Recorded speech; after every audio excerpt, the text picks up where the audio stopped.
আমাদের সমাজে আমরা দেখি যার যতটুকু পাওয়ার আছে সে সেখানে তার পাওয়ারটা খাটায়, পাওয়ার খাটাইয়া সে অন্যায় করে, অবিচার করে, জুলুম করে।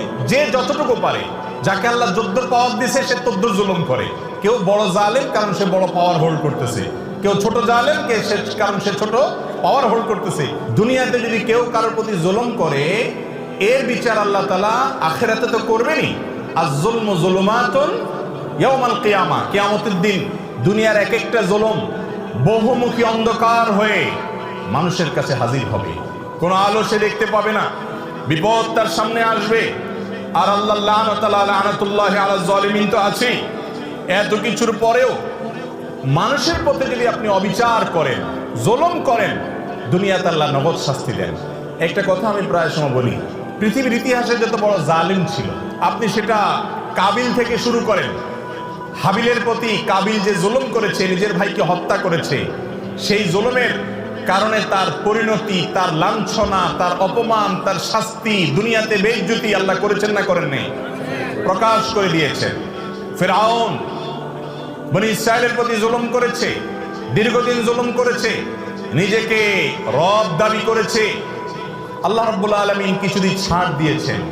আল্লাহ বলেছেন ওয়া উমলি লাহুম ইন্না কাইদি মাতিন, আমি ছাড় দেই, ঢিল দেই, বড়শিতে মাছ ধরার মতো। যদি বেঁধে যায় মাছ তো ছেড়ে দেয় সুতা, মাছ লাফাইতে থাকে, মনে করে আমাকে তো ছাড়াই দেওয়া আছে, কেউ তো টানতেছে না। আল্লাহ সবসময় টানেন না। ইন্না কাইদি মাতিন, যখন টান দেন সেটা অনেক শক্ত টান হয়, ছুটার কোনো সুযোগ থাকে না। অসংখ্য জালিমকে আল্লাহ পাকড়াও করে আমাদের চোখে আঙ্গুল দিয়ে দেখায় দেন, কিন্তু আমরা তারপরে বুঝি না। ফিরআউনকে আল্লাহ তাআলা পাকড়াও করেছেন না করেন নাই? এরপরে আপনি দেখেন জুলুম, অবিচার যখন আবু জাহাল, আবু লাহাবরা করেছে, আল্লাহ তাআলা ছাড় দিয়ে রেখেছেন। বহুদিন করেছে, খেলেছে দুনিয়াতে, আল্লাহ তাআলা পাকড়াও করেছেন। কাউকে একটু পরে ধরেন, কাউকে একটু আগে দেন। ইমানদারদের ইমানের পরীক্ষা করেন, কিন্তু চূড়ান্ত পরিণতিতে জালেম জুলুম করে হাসতে হাসতে দুনিয়া থেকে চলে যাবে, কোনো বিচার হবে না। একজন জালিমের ক্ষেত্রে এটা কোনোদিন সম্ভব হয় নাই, হবে না, হয় নাই এবং হবে না।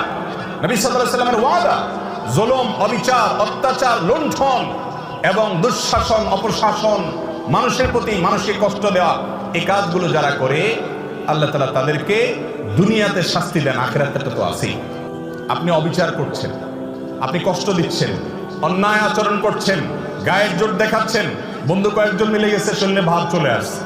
এই ভাবের চোটে যৌবন কাল থেকে কত রিক্সাওয়ালা, কত চা দোকানদার, কত বাস কন্ট্রাক্টর, কত কাজের মানুষ, কত গরিব মানুষ, কত দুর্বল, কত অসহায়, কত মানুষকে ধমক দিয়েছেন, ধাক্কা দিয়েছেন, চোখ রাঙিয়েছেন, অপরাধ করেছেন, জুলুম করেছেন, গায়ের জোর দেখিয়েছেন। সবগুলো হিস্ট্রি যদি একত্র করা হয় তো দেখবেন আমল নামার ভিতরে হাজার হাজার জুলুম ভরে আছে। ঠিক না বেঠিক? জটিল একটা বিষয়, জটিল একটা বিষয়। ভাইরে, ইমানদারকে আল্লাহ রাব্বুল আলামিন বান্দার হকের ব্যাপারে অনেক সাবধান হতে বলছেন, অনেক সাবধান, অনেক সাবধান। আপনি আল্লাহর 10টা হুকুমের নাফরমানি করেছেন, মাপ চেয়ে ক্ষমা পাবেন আশা করা যায়। একজন অসহায় মানুষের প্রতি জুলুম করেছেন, ধাক্কা দিয়েছেন, এটা মাপ পাবেন কিনা কিয়ামতের ময়দানে এই আশা খুবই ক্ষীণ। কারণ এটা আল্লাহর আদালতে আল্লাহ নিজে বিচার করবেন না, এটা চলে যাবে বান্দার কাছে। বান্দার কাছে আল্লাহ পাঠিয়ে দিবেন, সে কি বলে দেখো। আর সেদিন এমন একটা ব্যাপার হবে, একজন সাধারণ রিক্সাওয়ালাকে অযথা একটা ধাক্কা দিচ্ছেন, 5টা টাকা গায়ের জোরে কম দিচ্ছেন তর্কাতর্কি করার কারণে, ধমক দিয়ে একটা মানুষকে অবিচার করেছেন। সেদিন কিন্তু ওই রিক্সাওয়ালাকে যদি বলেন মামু বুঝি নাই, তখন অহংকারের চোটে করে ফেলছি, আজকে মাফ করে দাও, পাও ধরলেও কিন্তু মামু সেদিন মাফ করবে। কারণ সেদিন সবাই ইয়া নফসি ইয়া নফসি, শুধু আমল দরকার। একটা সওয়াব পেলে একটা কদম আগায় গেল, জাহান্নাম থেকে সরে গেল। ইয়াউমা ইয়াফিরুল মারউ মিন আখিহি ওয়া উম্মিহি ওয়া আবিহি, সেদিন বাপ থেকে, ভাই থেকে, স্ত্রী থেকে, একে অন্য থেকে পলায়ন করবে, সবাই ইয়া নফসি ইয়া নফসি করবে, কেউ কাউকে ছাড়বে না। এই জন্য জুলুমের সমস্ত মামলা দুনিয়াতে সেটাকে ভ্যানিশ করে, ফিনিশ করে, নিষ্পত্তি করে তারপরে যেতে হবে ইনশাআল্লাহ। কারোর প্রতি জুলুম করবো না তো ইনশাআল্লাহ। যদি কখনো হয়ে যায়, মাপ চাওয়া শিখতে হবে। ইমানদারের একটা বড় গুণ হলো মাপ চাওয়া, বারবার মাপ চাইতে হবে। রিপিটেডলি মাপ চাইতে হবে।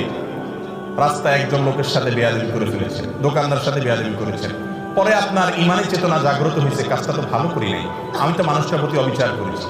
একা একা যান, যা মাপ চাই আসেন। বন্ধুদের সামনে যদি তার সাথে বেয়াদবি করেন, বন্ধুদের সামনে মাপ চাইবেন এবং নিজেকে ছোট করবেন, নিচের দিকে তাকিয়ে থাকবেন।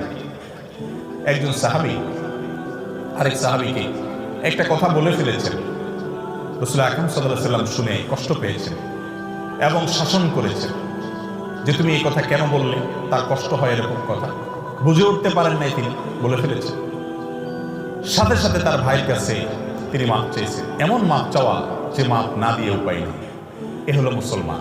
তাহলে কারোর প্রতি জুলুম করবো না তো ইনশাআল্লাহ, এগুলোর জন্য তওবা করবো তো ইনশাআল্লাহ। মনে রাখবো, একটি আচরণ খারাপ হবে আল্লাহর কাছে পাকড়াও হবে। বারবার বলছি, ইমানদারের জন্য করণীয় কাজ, আপনি ইবাদত গুজার করলেন, জিকির আজকার, ওয়াজ শুনলেন, ওয়াজ করলেন, তেলাওয়াত করলেন, দান সদকা করলেন, এগুলো ভালো কাজ করেন, কিন্তু আপনার দ্বারা উল্টাপাল্টা কি হচ্ছে, অপরাধ কি হচ্ছে, এটা খেয়াল করেন। বহু নামাজি মানুষ আছে দেখবেন, নামাজ কালাম পড়ে, দায়টাই সবই আছে, কিন্তু আইন ঠেলে ঠিকই। তাইলে এই লোকটা বুঝতেই আসে না যে দিনদারি কি। তারে নামাজ কালাম তাকে জান্নাতে নিবে না, সে জানে না। সে জানে না বান্দার হক আল্লাহর হকের চাইতে অনেক ক্রিটিক্যাল, অনেক রিস্কি, এটার জন্য পার পাওয়া খুব কঠিন। এই আইল ঠেলার কারণে তার নামাজে তাকে জান্নাতে নিতে পারবে না, কুলাবে না। এই জন্য আল্লাহর হকের পাশাপাশি বান্দার হকের উপরে সচেতন হওয়া, কোনো মানুষকে জুলুম না করা। আবারও বলছি, পৃথিবীর ইতিহাসের কোন জালেম তার বিচার পাওয়া ছাড়া দুনিয়া থেকে যায় না। আমরা অনেক সময় বুঝি না, এক একজনকে আল্লাহ এক একভাবে বিচার করেন। কারোর ভেতরে ত্রাসের সৃষ্টি করে দেন, ভেতরে ভেতরে জ্বলে পড়ে কয়লা হয়ে যায়, উপর দিয়ে বোঝার কোনো সুযোগ থাকে না। কিন্তু আল্লাহর আযাবের কথা নবীজি ওয়াদা করেছেন, এই ওয়াদা সত্য, মোটা সত্য, ব্যতিক্রম হওয়ার কোনো সুযোগ নেই। জালেমের বিচার আল্লাহ করেন, করে থাকেন, কিয়ামত পর্যন্ত করবেন। এই জন্য জুলুম থেকে নিজেদেরকে বাঁচিয়ে রাখবো ইনশাআল্লাহ। কারোর হক নষ্ট করব